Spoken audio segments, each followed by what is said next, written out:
Hello, class. Hope this message finds you exceedingly well. So, I thought I would talk about some other things today. And like I can obviously I harvest a lot of these articles and kind of save them. I have a few more planned. But so chemistry is the study of matter and its changes, and that's a big piece of the puzzle, right? I mean, there are many, many important fields to study. Of course, I'm fairly biased because I'm a chemist, but and chemistry can be very broad. Among other things, you can learn about pies. So, and I like to make my own bread. And I mean, when you knead your bread, I mean, that's one of the things that's important. You mix the flour and the water and the yeast and the oil. I usually make French bread, and so then you knead it. And one of the things you're doing in that is you're making gluten, or well, you specifically you're polymerizing gluten. So gluten is a protein, and when the gluten polymerizes, you get long chains of protein, and that's what gives bread its structure. And when you do it in other pastries as well, just like pies, that's where the structure comes from that. And it's interesting because in this article, I don't typically make pies. Actually, I don't think I've ever made a pie in my life, unless you count pies that you already buy pre-made at the store.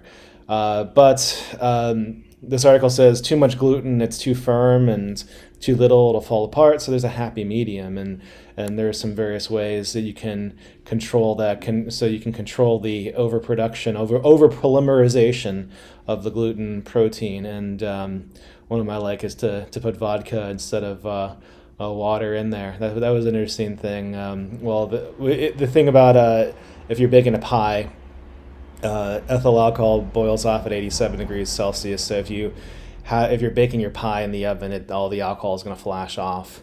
So you won't have any left over, or so we say. I don't know. Like I said, I've never baked pies.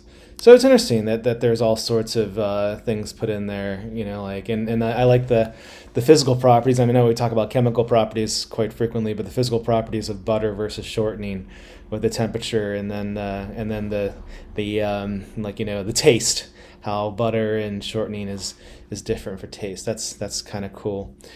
And avocados, and here's another one. I mean, so this is not, I don't know if you can consider this chemistry, but this is just kind of like how the world is changing. And I mean, especially since the pandemic, and I have some mRNA stuff coming up, and I think mRNA is it's like science fiction to me. It's just amazing. It's absolutely amazing the way that mRNA has changed things. So, but one of the other things that we're seeing increasingly is the interaction with computers. I mean, not just, of course, this. I'm recording this video and putting it on YouTube, but computers and human interfacing with computers is a very is becoming much more prevalent, and one of them is machine learning. So. And it's appearing in all aspects of our lives, and this is a case where machine learning is going to show its way in avocados. So according to this article, about 1 in 5, so about 20% of avocados are thrown out, and that's just wasteful. And avocados, they're not cheap, right? So this is a clear wasteful thing. And I mean, especially here in Hawaii, where we have food insecurities, right? I mean, we cannot survive without importing our food. Looking for ways to save food is very important. And now a high value product, well, relatively high value product like an avocado, they can start using machine learning to kind of see where how long an avocado is going to last. I don't know if they take the avocado rejects and turn it into guacamole or something else, or maybe they ship it, like if they're going to ship it out to Hawaii. I know this article is made for mainland, but let's say this avocado is going to be done in a week and a half. Maybe we shouldn't put it on the boat to Hawaii; it'll rot en route, right? So I mean, and this can be done, via machine learning. So this is incredible that we have these tools as a species, and we're doing something with it. And this is a very easy, profound thing, preventing food waste. And that's going to be economical and it's going to be sustainable because it's going to require less food, there'll be less food to be grown. There's going to be less waste. So this is good. This is amazing, and it's amazing how this is all coming together.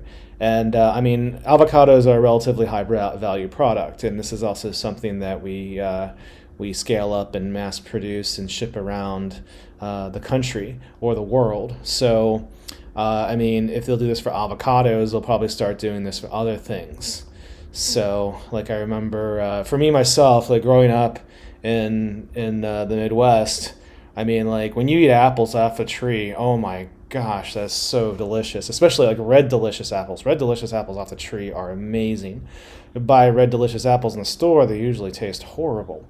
So it's interesting. I mean, apples are actually pretty stable, but other produce that's not as nearly as stable, there can be, and like this is interesting. We'll see how this evolves and how it'll change our the way that we buy groceries and the way that our logistics works for groceries.